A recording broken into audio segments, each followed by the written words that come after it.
Here we go, guys. Tuesday. 2 down, 3 to go.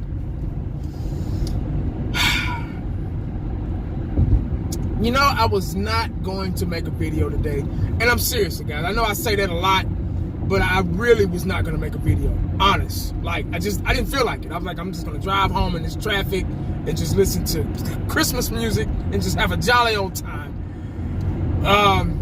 But from what I saw and heard this morning, I couldn't help it. I had to say something. Now, it's Tuesday going into Wednesday. See, the first 3 days of the week go by so fast because it takes nothing for Wednesday to come around. Monday and Tuesday is really quick.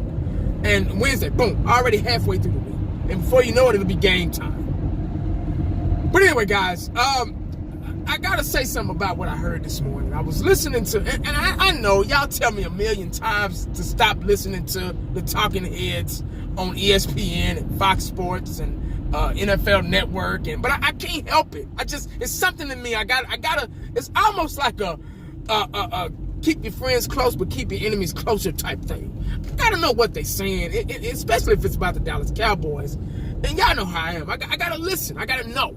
I have to. I gotta know what the professionals are talking about. These guys that went to school for broadcasting and all this stuff and got Hall of Fame jackets and Super Bowl rings and think they know it all. Think whatever comes out of their mouth is right. So I gotta say something. Now they were talking about the Cowboys this morning. I was listening to Chris Carter and a little white guy, I forgot his name. Looked like he never stepped on a football before in his life, but he knows it all. He knows football, he knows it all. Chris Carter, I know he's a Cowboy hater, but sometimes he's a little bit realistic too. He's not as bad as Shannon Sharp is, but he's a hater too sometimes. I was a little disappointed. I was a little upset about what he said. They were interviewing Dak Prescott and asking him about the Saints, upcoming game against the Saints, and how he feels, and how does the team feel. And, Dak was just like, hey, man, it is what it is. We got a game coming up. We're going to take this one like we're going to practice, and we're not going to take this lightly. We're going to treat this one just like any other team, They're 10-1. We're 6-5. They're human. They put their pants on one leg at a time just like we do, So we ain't scared. We ain't going nowhere. All to the ball, whatever. That's how Dak handled it. It was cool, I said, okay, cool.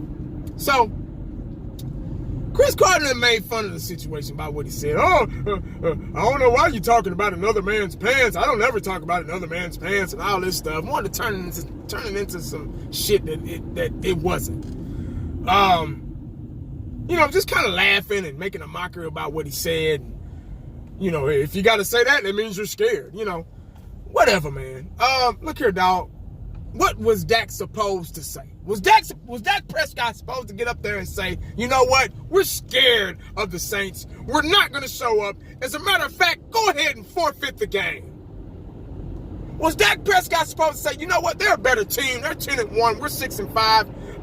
We're going to get out there on the field and we're just going to lay down for them. We're going to lay down for the Hall of Fame quarterback Drew Brees. We're going to lay down for their 10-1 record. We're not going to play. We're just going to lay down for them. We're going to give them the ball. We're going to do this. We're scared. We're not going to play. Was he supposed to say that? Like, really, dog? You know what I mean? Like, I don't get it. Like, what was he supposed to say? So it's just, and they were laughing and joking and shit about it, Like, Dak, y'all know y'all not going to win, man. Come on, man. Come on. Y'all know y'all. Dog. Just like a bully, in class, you see somebody getting bullied, they getting talked about, whole class laughing at them, and the person that's getting bullied just sitting there, because they don't have the new Jordans on, or their clothes in name brand like Ralph Lauren or whatever the kids were today.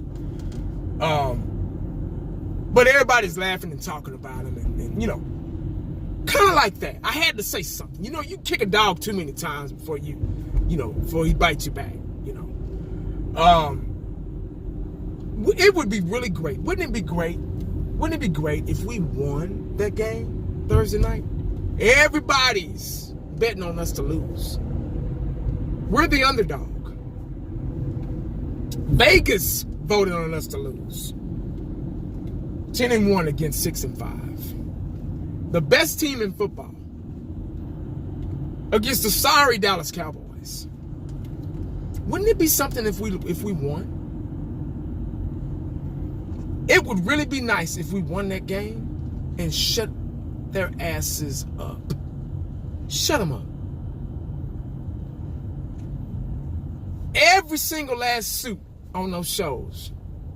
You know when they bet against us and we win, they barely want to look at the camera. Just like a bully. You know, don't want to fess up. Don't want to admit when they wrong or when they've been beaten.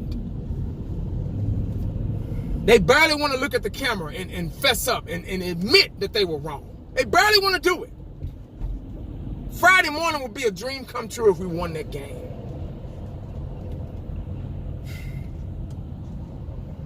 So they laughing at us, Cowboy Nation. Shannon Sharp, same thing. Skip, diehard Cowboy fan, he even betted against us. He even said we would lose. Diehard fan. Shannon Sharp over there laughing. Skip. Y'all ain't got a chance, Skip. Got to stop Drew Brees, Skip. Wouldn't it be nice to shut their asses up? Oh, my God. But anyway, guys, if the Dallas Cowboys do these two things, they would win the ball game. I repeat, if the Dallas Cowboys do these two things, they would win the ball game Thursday night against the Saints, the 10-1 Saints. First thing, offense has to convert on third down. Let me say it again now if you didn't hear me. The offense has to convert on third downs.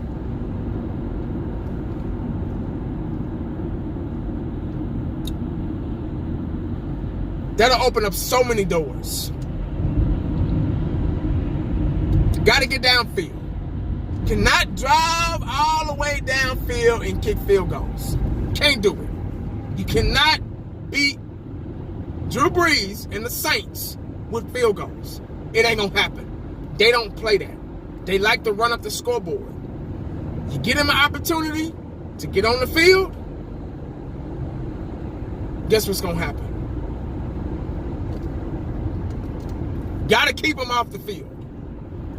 Got to milk the clock. No, before I get there. So first thing I say, I'm going to say it again so I can move on to the second thing. So I said offense has to convert on third downs, right? That's number one. Number two,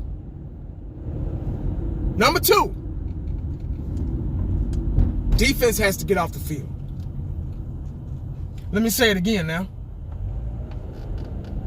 Because I know somebody like, huh? What? Huh? He's saying. Defense has to get off the damn field. 3 and out. Defense, for y'all that don't know, that don't understand defense and how it should be played.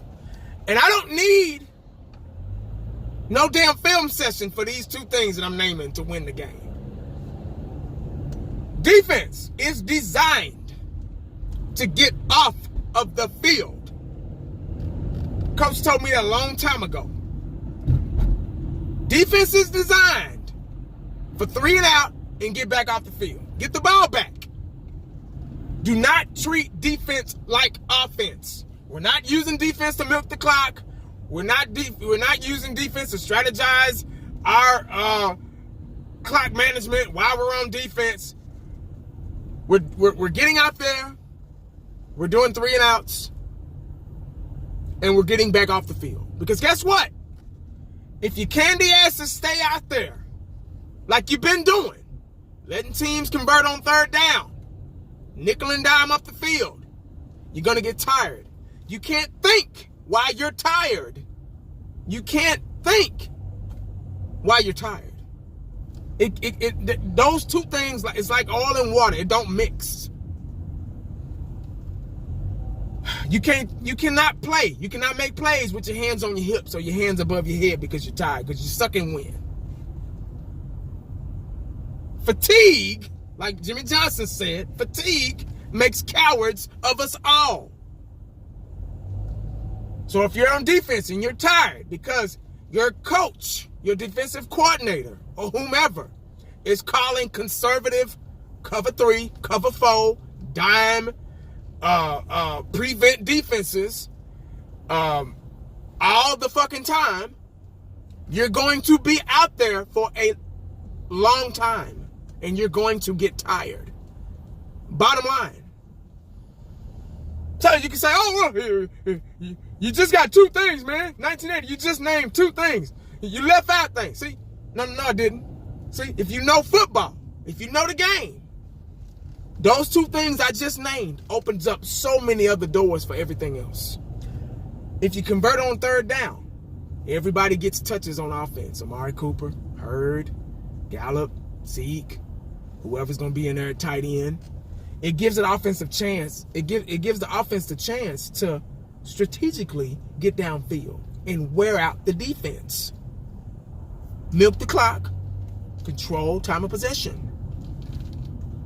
Defense. 3 and out. Keep them healthy. Keep them not tired. Keep them fresh. They'll be able to make plays. 3 and out. Get the ball back. Offense back on the field. Control the clock again. The key is to keep their offenses, keep their asses off the field. Drew Brees can't throw touchdown passes on the bench. He can't do it. If he can, y'all know something I don't know. Shit. He can't throw passes on the sideline, and he can't throw passes on his ass. So if you do quick 3 and outs, you can get to Drew Brees and put him on his ass.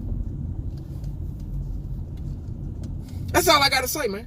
So if the Dallas Cowboys do those 2 things, they will win the ball game. Don't need no film session for that. I already know what these guys can do. Shit. Make sure you stay cowboyed up and prayed up, because you never know what the day is going to bring you. Holla back at your boy. I'm out.